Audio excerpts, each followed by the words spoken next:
Bonjour à tous, bienvenue pour cette vidéo spéciale. Spéciale parce que je vais aborder un sujet qui vous tient à cœur et souvent qu'on a du mal de prendre soin, c'est de sa santé. Parce que tout le monde, d'ailleurs on se souhaite quand c'est la nouvelle année, surtout une bonne santé. Tout le monde parle de santé, la santé c'est important. Mais quand tu vois parfois la manière dont les gens en prennent soin, on se pose des questions. Et le but de cette vidéo, c'est de te faire prendre conscience, d'être aware, tout simplement, comme dit Jean-Claude, être aware. Être conscient de certaines choses qui, si tu prends la peine d'y réfléchir et après d'agir, eh bien, je te promets, ça va t'apporter énormément. Pas de l'argent, mais du bonheur, de la santé, du bien-être, de la longévité. Et je regardais dernièrement l'espérance de vie. J'aime pas tellement le mot espérance, mais enfin, c'est le mot commun, espérance de vie en Europe, parce que bon, on a des personnes qui nous écoutent un peu partout en Europe et aussi en Afrique et ailleurs. Mais enfin, j'ai pris l'Europe comme référence. L'espérance de vie en Europe, ouais, mais pour nous les mecs, on est un peu défavorisés là. On ne peut pas toujours être les meilleurs. Hein. Eh bien, 78 ans, 78 ans pour les hommes et mesdames, vous avez 6 ans de plus que nous, vous avez une espérance de vie de 84 ans. Donc si je fais une moyenne unisexe, je vais dire, pour faciliter un petit peu cette prise de conscience que je vous invite à prendre, à avoir, eh bien si on fait 78 et 84, là j'ai de la chance, c'est facile, même en première année de maternelle, on sait que ça fait 81. Donc si je fusionne les hommes et les femmes, eh bien, on a une espérance de vie à l'heure actuelle de 81 ans. Je crois que ça a doublé depuis pas bien longtemps, parce que bon, Dieu merci. Merci aux médecins, merci aux chercheurs, merci à toutes ces personnes qui consacrent leur vie, c'est leur passion peut-être, mais qui consacrent leur vie à faire ce qu'il faut pour nous apporter des soins, nous apporter des solutions pour continuer à vivre. Et ce qui est intéressant aussi de voir, c'est que chaque année, eh bien, actuellement, sur la base actuelle, chaque année, eh bien, tu gagnes 3 mois. Ça veut dire que si, je prends un exemple tout simple, si aujourd'hui tu as 41 ans, toi tu fais le calcul autrement si tu n'as pas 41 ans, okay? Mais si aujourd'hui tu as 41 ans, sachant que l'espérance de vie va jusqu'à 81, il reste 40 ans, mais sur les 40 ans, tu vas gagner tous les 4 ans, 3 mois par an, ça fait 1 an tous les 4 ans, tu vas gagner 10 ans, j'ai dit d'espérance. Ça veut dire que bon, l'espérance de vie va passer à 91 ans si aujourd'hui tu en as 41. Si tu es plus jeune, ça encore plus. Maintenant, ce qui est intéressant de voir aussi, c'est que c'est une moyenne, on parle bien de moyenne. Tu sais que c'est comme à l'école. À l'école, tu as des élèves qui font 18 sur 20 et tu as ceux qui font 2 sur 20. Ça fait, qu'est-ce qui se passe quand tu as un élève qui fait 18 et un qui fait 2? La moyenne de la classe est de combien? De 10. Alors qu'il y a des 18, mais aussi des 2. Okay? Mais que la santé, c'est le même. Tu as des gens qui prennent soin de leur santé, qui font ce qu'il faut, qui sont très rigoureux, très disciplinés. Parce qu'ils prennent soin de leur corps, et tant d'autres, ils font n'importe quoi. Ils fument, ils se droguent, ils font jamais de sport, ils bouffent n'importe quoi. Eh bien, bon, eux, c'est les 2 sur 20 et tu as les 18 sur 20. Ça veut dire que si toi, tu es dans la catégorie des bons élèves, ton espérance de vie est encore plus grande. Et ça, je trouve ça exceptionnel. Mais maintenant, l'espérance de vie, c'est une chose, mais dans quelles conditions? Et la question que je te pose, qui est importante à mes yeux, c'est qu'est-ce qui est le plus important pour toi? Parce que souvent, on évalue les choses par rapport à leur importance. C'est ce qu'on peu, quand je fais dans certains séminaires, par rapport à nos valeurs, tu vois. Mais qu'est-ce qui est le plus important pour toi? Est-ce que c'est de vivre longtemps? 81, 91, 91, 95, 100 ans, pourquoi pas plus? Ok? C'est de vivre longtemps, parce que la courbe est exponentielle. Hein. Donc, on a tous, si vous êtes dans la quarantaine, vous avez de très fortes probabilités d'arriver à 100 ans et plus. Mais est-ce que la question, elle est, est-ce que c'est important pour toi de vivre longtemps ou de vivre Plus longtemps, bien sûr, mais en bonne santé. Et aussi, parce que la santé, c'est une chose, mais également, ben, on aime bien tous, et je crois qu'on est tous comme ça, garder ton apparence jeune, avoir une apparence de quelqu'un qui a de l'énergie, qui est en pleine forme, et pas être quelqu'un qui est un légume dans un fauteuil. OK?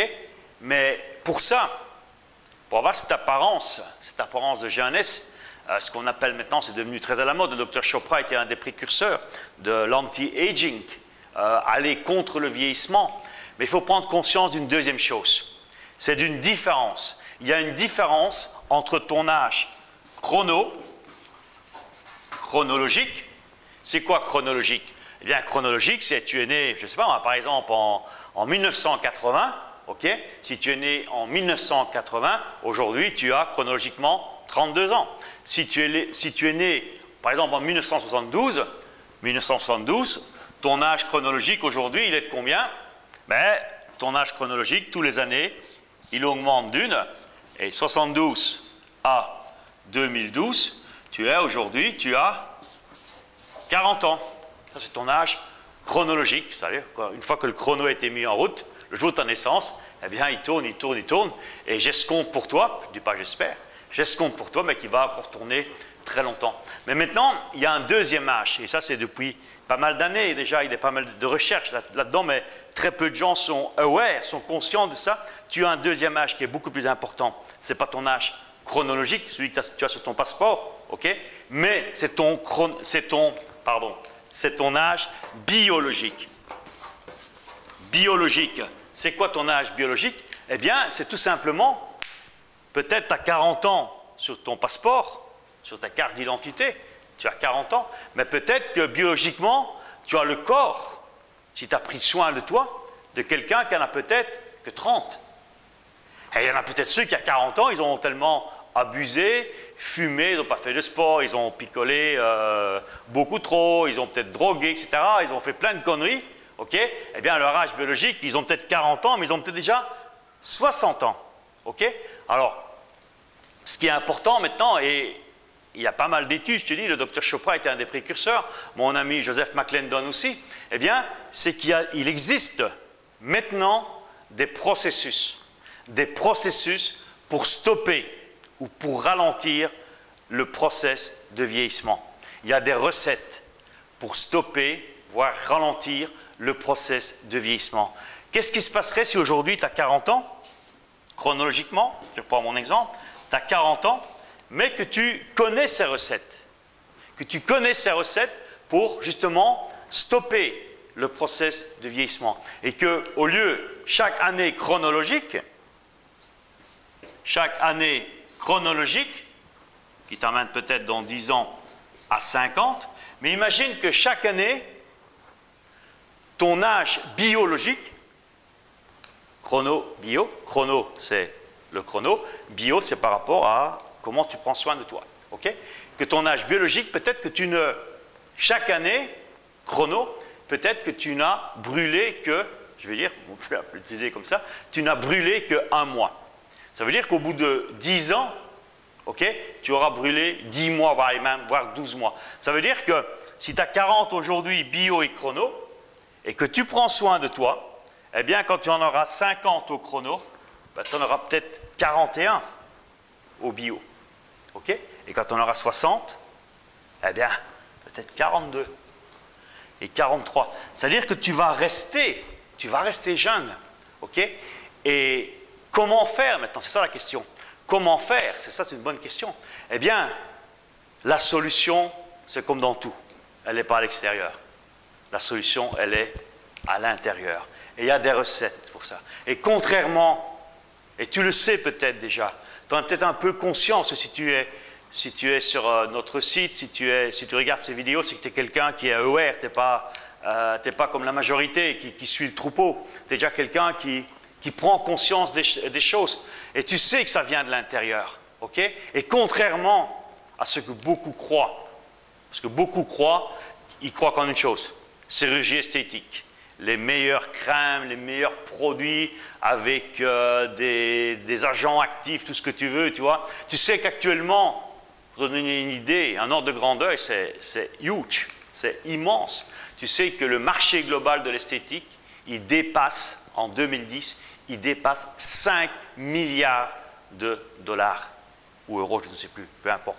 5 milliards de dollars ou d'euros, on s'en fout. Je ne sais pas si tu te rends compte de ce que ça fait. C'est énorme. Parce que la plupart des gens croient, encore une fois, que ça doit être... il faut faire chirurgie esthétique, ça c'est des trucs qui vont étonner. D'ailleurs, j'étais, il n'y a pas plus tard que samedi dernier, j'ai été invité ici avec un ami à l'inauguration l'extension d'une clinique esthétique les plus reconnues en Espagne, ici à Puerto Banús, de renommée mondiale. Eh bien, bon, tu vois, ils ont un catalogue, si tu vas sur leur site, on te refait de A à Z. Hein. On peut te refaire les mollets, on te refait les fesses, on te refait pour les dames, on peut te refaire les seins, on te fait les rides, on te refait tout, tu vois. Ben, un truc, par exemple, j'ai vu maintenant, c'est la nouvelle mode, un lifting pour gagner 10 ans, 3 500 €. 3 500 € pour te refaire et tu auras 10 ans de moins. Okay? Pourquoi? Ben parce que ça, c'est le besoin des gens, c'est de soigner leur apparence. C'est soigner leur apparence, apparaître plus jeune. Mais la solution, est-ce que c'est de dépenser tout cet argent? Une fois que tu as commencé avec un lifting, après tu vas passer à autre chose, et bon, tu t'en sors avec 10 000, 15 000, 20 000, et bon, je ne te dis pas les tarifs dans cette clinique, c'est énorme, tu vois. Alors, est-ce que c'est ça l'objectif? Est-ce que tout le temps, c'est de devenir une forme d'addiction, hein? Certains sont en addiction à la cigarette, d'autres en addiction à la drogue, etc. Mais là, c'est une autre sorte d'addiction à la chirurgie esthétique. Est-ce que c'est ça la solution? Non, je peux te dire que non. Et c'est la bonne nouvelle. C'est d'être conscient que tu as deux âges, ton âge chrono et ton âge bio. Et c'est tellement simple quand tu connais la recette. Et ça, on en parlera plus tard.